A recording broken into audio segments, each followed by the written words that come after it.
What kind of inconveniences do you guys hate the most? Is it traffic, spilled milk, slow internet, man? All of these things can ruin my day. However, there is one thing I hate most when it comes to tearing down my good mood. How long is this going to take? And that is waiting in anticipation for new shows that I want to see to release. I hate it. Thankfully, 2025 seems to be my year where all my waiting finally pays off. One Piece break ends in April. Solo Leveling Season 2 finally released. One episode a week is not enough. I need the whole show now. And the topic of today's video, the one and the only. Invincible Season 3 comes out on February 6th. That's less than a few weeks, people. So in light of Peak returning to my screen, I wanted to state what kind of things I'm hoping to see for Season 3. They're coming for me. We're fighting because you lied to me. You made me feel stupid. I've seen the new voice actors and actresses, and I can already tell they are cooking up something delicious. Before I get into the video, I want to say that this video is purely predictions and what I want to see come Season 3. I have not peeked ahead into the Invincible comics, so don't take anything I say as a spoiler. Stop! Stop now, come back! I love you, Mark. Now you might say, Worms, out of everything that you want to see in Invincible Season 3, this is what you want most? And to that I say, Yes! Hell yeah! I swear, if Mark and Eve don't become an official couple this season, I'm pissed. I'm pissed as hell. They need to stop playing with my emotions. I want to see at least one real kiss between Mark and Eve this season. Not no future Eve or past Mark or none of that bullshit. Just one real kiss. Just the one. Just the one. No more games, no more hints, and definitely no more Amber. With everything that's probably going to happen to Mark this season, let my boy have this one thing, please. We got a little taste of beauty at the end of Season 2, so frankly, I'm sick of waiting. But not just Mark and Eve's relationship. I want to see Mark interact with other heroes more this season, kind of like the beginning of Season 1, when Mark was the new guy on the block. Don't get me wrong, I fuck with serious Mark, and I see the blue suit here. I see it. He got that shit on, though. Fighting big bads and dealing with galactic empires and all that is really cool, but my guy is still just a young adult, so it'd be nice to explore that side of Mark's life. I want to mention Mark's little brother here. I saw homie in the trailer, so I can only assume he's going to be a pretty big part of Season 3 or at least have some sort of role. So I definitely want to see the interaction between him and Mark, or perhaps between Omni-Man Mark and little brother.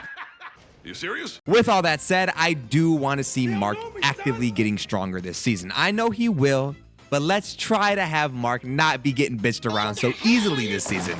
Bro is the top guy on Earth for a reason, so let's show the masses why. If it's not one of the Viltrumites, I do not want Mark losing one single fight this season. Speaking of Viltrum, now other than Mark and Eve finally getting together in Season 3, this is the big one. With Mark getting stronger, it's time, ladies and gentlemen.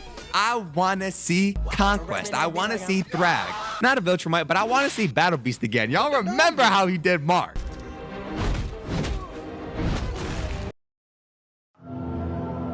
But this one here, though? I don't know about this one here, though. It runs with grape. Overall, I want to see an increase of villain strength. Omni-Man started us off strong. White people be like, But if I'm being honest, Angstrom was kind of a lame ass. I mean, he did what he needed to do, but let's be real here. Do I have to remind y'all what happened to this man? I thought he was stronger. It's time to let the big dogs out to rock the house. This really isn't so much of a prediction as it is an educated guess. I mean, Jonathan Banks and Doug Bradley are voicing redacted individuals, so that can only mean one thing realistically. We also have new additions like Invisible Woman, Shang-Chi, Blue Beetle, even Jesse Pinkman is coming to the cast. Oh. This shit kind of looking like a reunion over here. At the end of Season 2, we saw Alan and Omni-Man in the space prison, so I want at least one dedicated episode showing the breakout and maybe the return of Omni-Man back to Earth. I miss my wife. She's more like a pet to me. I want to see the villains of season 3 make Omni-Man's actions in season 1 look like a birthday party at Chuck E. Cheese. Need you to take a picture with your ass out and your back bent in with your pussy barely peeking through from a low. Try not to hate me for saying this, but I want at least one major character death this season. Whether that's Amber, please be Amber, or one of the Guardians, it really just doesn't matter. Just one major character death to set the tone for the level of the new villains. Speaking of Omni-Man and Alan in the prison, I feel like this season will be the start for his redemption. We already know that he started to regret all the things he did way back in season 1, and we know Bro misses his wife. I miss my wife, Tails. So as he escapes the prison or returns to Earth, it really doesn't matter. I'm hoping we can see the start of the Omni redemption. There's also the Martian subplot that can make a reappearance, although I kind of hope that takes a little backseat to other subplots that started and haven't quite been explored since season 1. Which brings me to the next section. Now there are a bunch of subplots I want to see return, but mainly 2 that I'm hoping get more screen time in season 3. That being Titan and Robot. Now I know Robot becomes an absolute menace down the line of Invincible, and if y'all remember back in season 1, this dude was on crazy timing. However, in season 2, he kind of lost that cunning and malicious side to him that made him so interesting to me back in season 1. I'm hoping that side of Robot is explored further in season 3. His whole thing with Monster Girl is okay, and I see why that's taking up most of his screen time nowadays, due to that being the whole reason he got his body or whatever. But they do realize that these motherfuckers don't always have to be on screen together, right? Hopefully this season Robot and Monster Girl can figure out how to reverse the effects of her powers, so Robot can finally be free of this.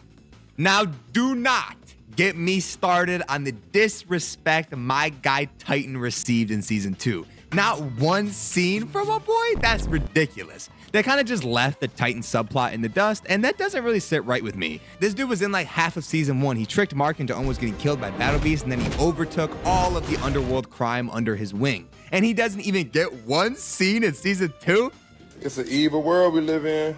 I know this is a little contradictory of the last section since he's not a Viltrumite villain, but I want to see Titan make his return. This kind of plays hand in hand with the first section and Mark interacting with other heroes, or in this case, villains. I mean, Viltrumites aren't the only ones committing crimes in this universe, so Titan, please, come back home.